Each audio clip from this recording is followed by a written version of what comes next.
Hey guys, it's Bales. I'm at DraftKings and going to break down a couple lineups from week 12 that I had in the qualifier for the DraftKings World Championship. It was a $444 entry. It overlaid. It was supposed to have 352 people. It only had 298, and that was actually why I entered a third lineup. I had three, and that third one was the one that got first. So first and second both won an entry into the live final in New York in a couple weeks. $2 million to first. I think there's 10 million in prizes, 180 people. So value of the seat is roughly 60,000.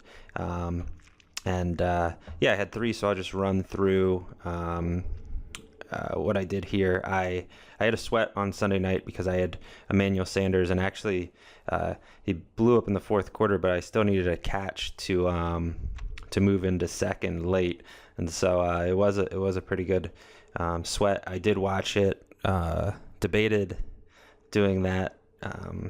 Usually not a fan of it, but yeah, I was a pretty decent favorite at one point, so figured I'd watch.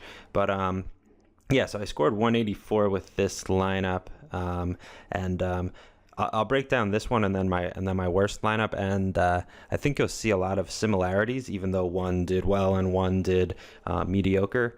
And so the thought process was mostly the same, and I think these lineups are a pretty good reflection of the types of lineups I generally play, and so yeah, I'm glad I won with this particular lineup, just because this is a lineup that's typical of my style of play. So I stacked Breeze with Michael Thomas. Breeze was I had more than the field of him. He was 8.1% here. I'm not sure where he was elsewhere. I didn't have a massive amount. I didn't have like 50% or something, but I had more than the field of Breeze and Michael Thomas. And I've been playing Michael Thomas every week basically, and I was surprised that he was only 5.4% here. There is some risk. They spread the ball around and stuff, but I think it's clear that he's their best receiver, and so I was pretty thrilled to get him at 5.4%. Same with Breeze at 8.1%, and that using an elite quarterback in tournaments is pretty typical of how I'm going to structure these lineups. There's some guys that can be perhaps undervalued, that just don't have great upside, and Breeze's upside in any game, any matchup, especially at home, is just insane, and that's what we saw here. And yeah, they went over. He had a late pass to Michael Thomas to put both of them over the bonus, so that was worth 6 points, and that was really big. But yeah, that was my thinking there, just to get elite players at relatively low ownership. But I really do think there's only a handful of quarterbacks, even if a guy is underpriced, that you can use in a tournament like this, just because some other guys just don't have a really, really high ceiling that you need, or that would really help in the event that your running backs play like mine did, which was horrendously. So the fact that I was able to score this many points, if I actually used different running backs, I believe I had this one in the Millionaire Maker, then maybe I would have had a shot there, because I think this got, I don't know, maybe 200th or something. But I went with Melvin Gordon, who is actually my favorite play of the week, and definitely interesting to see the difference in ownership across these different leagues, because Gordon was, I thought he was a really sharp play. He didn't do well, obviously, but I thought that was a guy who you could get at a reduced price with a workload and a matchup that maybe looked worse than it was, and if they got down, he's still going to catch the ball, and he just didn't perform well. But the difference in ownership across these the leagues was crazy. So obviously a lot of you're going to have better players in overall in a qualifier like this. Not that there can't be bad ones, but overall the level of competition is higher than it is in the Millionaire Maker. And so one thing to do after weeks that's really useful that I do is just look at the differences in ownership. And if a guy's dramatically higher in a 300 or a 1K than he is in a 20 or a 5 or a 3, then it probably means he was a sharp play. Now, I don't know if Gordon was actually that sharp in this situation at 40.9% owned. Probably still would have used him, honestly, because I liked him that much. But yeah, I think that that's just a generally really useful practice to go back and do that, because if you're consistently on players who are lower in the millionaire maker than they are in the 300, and you don't even need to enter the high stakes leagues, you can just look on the live tab on DraftKings and compare those ownership rates. But if you're consistently on those guys who are lower at lower stakes, that probably means that you're picking good players, and vice versa if you're on guys who are higher owned at lower stakes. So the thinking with all three of these running backs, Gordon, Jennings, and Forte in the flex, was just workload for the price. And I don't think I made a mistake on Gordon or Jennings. Forte, in hindsight, I think might have been not that smart. I did think he was going to get more work, obviously. I thought that they were going to do a better job, the Patriots, of taking out Marshall, but they sort of let Marshall and Enunwa go off. So I had Enunwa at 1.7. He was really my favorite play in this lineup, I guess, after I saw the ownership. And yeah, those three receivers at 1.7, Emmanuel at 1.3, and Michael Thomas at 5.4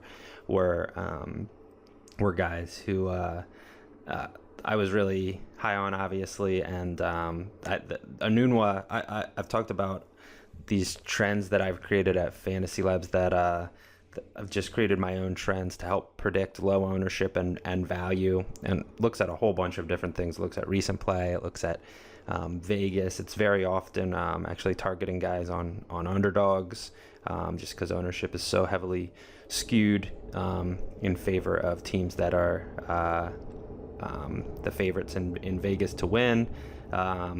It's looking at just changes in targets and things like that, target market share over time.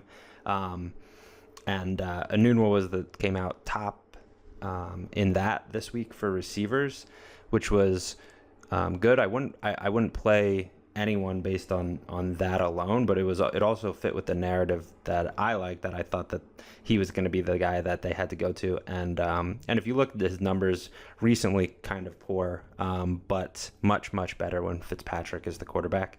And there were some throws that Fitzpatrick made that I think he just wouldn't have had with a different quarterback. Wouldn't have had an opportunity to make those plays. So those were my receivers. Really happy to have them at that ownership. Same with Delaney at only 5.7. Delaney was one of my top tight ends. And at tight end, again, in these tournaments, similar to quarterback, where I think there's only a few guys that have crazy upside. So you might get like Will Tye or something who's underpriced. And I didn't think Will Tye was a bad play, but some of those guys who don't have great upside, which you need in a really top heavy qualifier like this, compared to Greg Olsen, Delaney Walker, Kelsey, Gronk, there's a handful of guys that I would be considering in something like this. And then Forte talked about a bit. It was really just a workload thing. I don't like that play in hindsight, even at only 5%. And I didn't have a problem playing Enunwa and Forte together. I think some people might, given that it's not like an explosive offense, but I thought they were going to get enough targets that it was okay. And I actually was very, very close to clicking to swap, and I would have lost. So before the 4 p.m. games, I was I thought not a favorite to get first, obviously, against the field. No one is typically a favorite better than 50%, but I was probably at the highest equity at that time. And so I had Enunwa, Forte, Raiders defense, and Emmanuel Sanders left, and I could swap to I was actually, if I could have done it, I would have probably to swap to Rawls, who I didn't love, but I knew was going to be pretty chalky and maybe a better play given my position at the time than someone like Forte. And they were around the same price. I think it was actually $100 difference. It was that, the Patriots D, Crabtree, who did very well. But then I would have had to use basically a really poor receiver like Seth Roberts, who did score or something like that. But I would have ended up not winning. Was very close to doing it, but I didn't for a couple reasons. One was, like I said, I wasn't like a true favorite, and so I still thought that there was value in having low-owned guys. I didn't think that they would be this low-owned, especially Sanders, who might have dropped with people swapping late when I was up before the last game. But yeah, that's sort of, I guess, what I was thinking with that swap. It was I thought it was near a coin flip, and honestly, if I had $100 left of salary that I could have made it work, I would have done it and lost. So got lucky that I couldn't do it, and yeah, and Raiders D, this is the type of defense that I've been targeting against. The game, you can see the game was a shootout, and they still scored 13 points. Obviously got lucky on the defensive touchdown. Cam threw a pick six on a screen, but at 1%, even though it's not a great defense, they're favored to win. I'm not as concerned about the implied points as people are. Not as concerned about the points that a defense gives up. More concerned with getting to the quarterback, facing a quarterback who will hold on to the ball, which a lot of the mobile guys like Cam will do. And I thought that if the Raiders got up big, that it would be a good spot for them, and they didn't. But it was still a good performance here. So yeah, this is taking a long time, but very quickly I'll break down my other ones. I had the second lineup scored 125, got 96th of 298, and the last one 120. You can see similar philosophy here, where I went with what I thought was an elite quarterback. I wouldn't have done this had I known that Greg Olsen, who I stacked with Cam, would be in 23.5%. I didn't think that would be the case at all. And so I think that was a mistake on my end. But you can see same thing with the running backs, where it's a workload. I had way less of Rawls than the field, but I did have him in this one. Gordon again, who I explained. Enunwa again in this one, so I went with Enunwa in two of the three lineups here. Hopkins, I don't know what to think of Hopkins. It's I think we're just at the point where the offense is so bad that the targets don't matter. He's a very talented receiver, but that's a tough situation. 1.7, probably still take it, but just not a lot of upside there. Crabtree was one of my maybe top three receivers. I think my second highest exposure at receiver on the week, and Falcons D, exact same philosophy as the Raiders, where maybe not a great defense, gonna give up some points. They only give up 19, but gonna give up points, but gonna be in a position maybe to get after Carson Palmer a bit, and they didn't do that well, but exact same logic, and sometimes it works and sometimes it doesn't. So yeah, those are my lineups. Excited for New York, and good luck in week 13.